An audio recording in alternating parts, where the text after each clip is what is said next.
तुम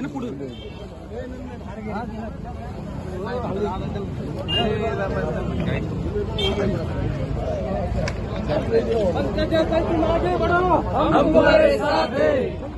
तुम आगे बढ़ो, हम तुम्हारे साथ हैं। दादा तुम आगे बढ़ो, हम तुम्हारे साथ। काही कार्यकर्त्यांचं प्रेम बघायला मिळतंय। 5 लाखाचा चेक जो आहे तुमच्या उमेदवारी जाहीर झाल्यानंतर प्रचारासाठी दिलेला आहे। पण न सांगता लोकांना कळत असेल की काय काय अडचणींना आम्ही सामोरं जात आलो आहे 5 वर्ष, तर हे खरंच एक नातं निर्माण झालेलं आहे कार्यकर्त्यांशी। तो चेक मी वठवेन का नाही, पण मी तो चेक त्यांचा आशीर्वाद म्हणून घेत आहे नक्कीच। कारण असे चेक माझ्यावर जेव्हा DSTची धाड पडली तेव्हा कार्यकर्त्यांनी जमा केले होते आणि जवळपास 11 कोटी काही लाख रुपयाचे चेक माझ्याकडे आणून दिले होते, पण ऑफकोर्स मी ते घेतले नाही। पण त्या प्रत्येक अंकामध्ये मला आशीर्वाद आणि प्रेम आहे असं वाटतं आणि ते नक्की मी घेते, त्याच्यावर माझा हक्क आहे। उमेदवारी जाहीर झाल्यानंतर आपण आता देवदर्शन करतायत, दौरे करतायत, दौरे सुरू झाले, अजून प्रचार काही सुरू दिसत नाही, पण दौरे सुरू झालेले आहेत। प्रचार तर आमचा 5ही वर्ष चालू असतो।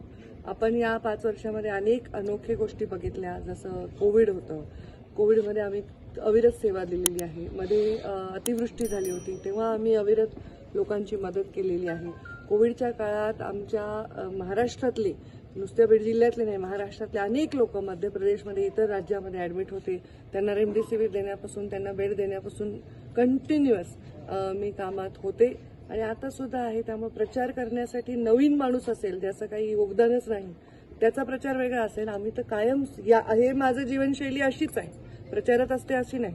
प्रचारात नसते तेव्हाही रात्रीचे 2-3 वाजतातच, सकाळी 8 वाजल्यापासून लोक असतातच। तर हा प्रत्येक क्षण हा जनसेवेचा आहे आणि जनसेवेत त्यातून मिळालेली पावती हाच प्रचार। महायुतीमध्ये आपण इलेक्शन यावेळेस करतोय आणि यावेळेस धनंजय मुंडे देखील आपल्यासोबत असणार आहेत, जो आपला प्रचार करणार आहेत। महाविकास आघाडीकडून अजूनही उमेदवार जाहीर होत नाही, मात्र कुठेतरी ज्योती मेटे असतील किंवा बजरंग सोनवणे असतील त्यांचं नाव चर्चेत आहे।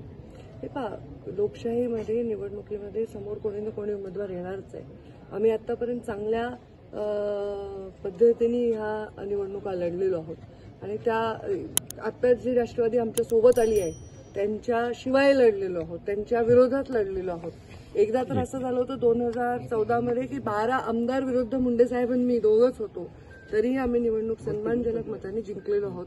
आणि आता मला जिल्ह्यामध्ये परिस्थिती थोडीशी वेगळी आहे, राज्यातील लोक बाहेरून पाहत असताना, या सगळ्या विषयांकडे गंभीरतेने लोक पाहत असताना, तर ती परिस्थिती सुद्धा हाताळण्यामध्ये मला यश येईल असं मला वाटतं। तुम्हाला निवडणूक नवीन नाहीये, लोकसभेत निवडणूक लढवतात, असं असताना साहेबांची आठवण तुम्ही कोणीच प्रश्न नाही केला राष्ट्रवादीचे माणूस तिकडे गेले पक्षात म्हणून, बाकीचेच प्रश्न विचारतात, जेवढे दिले तेवढेच प्रश्न विचारतात।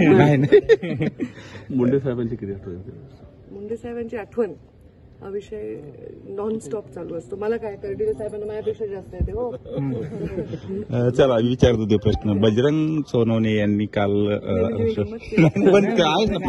प्रश्न आहेत, विसरूनच चालले की त्यांचेच माणसं गेले। बजरंग सोनवणे यांनी काल 2 दिवसापूर्वी शरद पवारांच्या याच्यात प्रवेश केलेला आहे, उमेदवारीसाठी सुद्धा इच्छुक असल्याची त्यांचं हे आहे। काय मी गंमत केली तुमची, कारण सारखं तुम्ही एकच प्रश्न विचारताय, तर मला तुम्हाला हे सांगायचं आहे की आता जे आमच्याबरोबर युतीमध्ये आहे त्यांच्यातली व्यक्ती पुढे गेलेली आहे उमेदवारीसाठी, तर हे प्रश्न आपण त्या लोकांना विचारले पाहिजे नेत्यांना की हे त्यांना थांबवता कसं नाही आलं।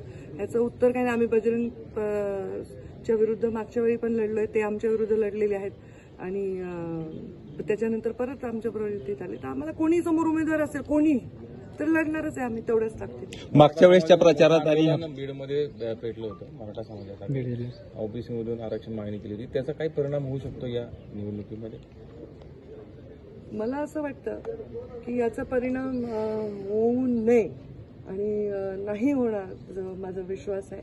कारण या आंदोलनाला जर चांगली दिशा द्यायची असेल तर एका ताकदवर नेतृत्वाची गरज आहे आणि ते फक्त बीड जिल्ह्यात नाही, समस्त राज्यातील समाजाला आहे। मला वाटतं सकाळी मी उठले तेव्हा पहिला चहा मुरली मोहळांकडे पिला आणि रात्रीचं जेवण कर्डिलेंकडे केलं, पाचरणेकडे संध्याकाळचा चहा पिला। या राज्यभरात मला कुठेच असं जाणवलं नाही की जातीवाद आहे। तर बीड जिल्ह्याच्या निवडणुकीत पहिलं पाऊल ठेवल्यावर माझी जात रोज जर काढली जाणार असेल तर हे दुर्दैवी आहे।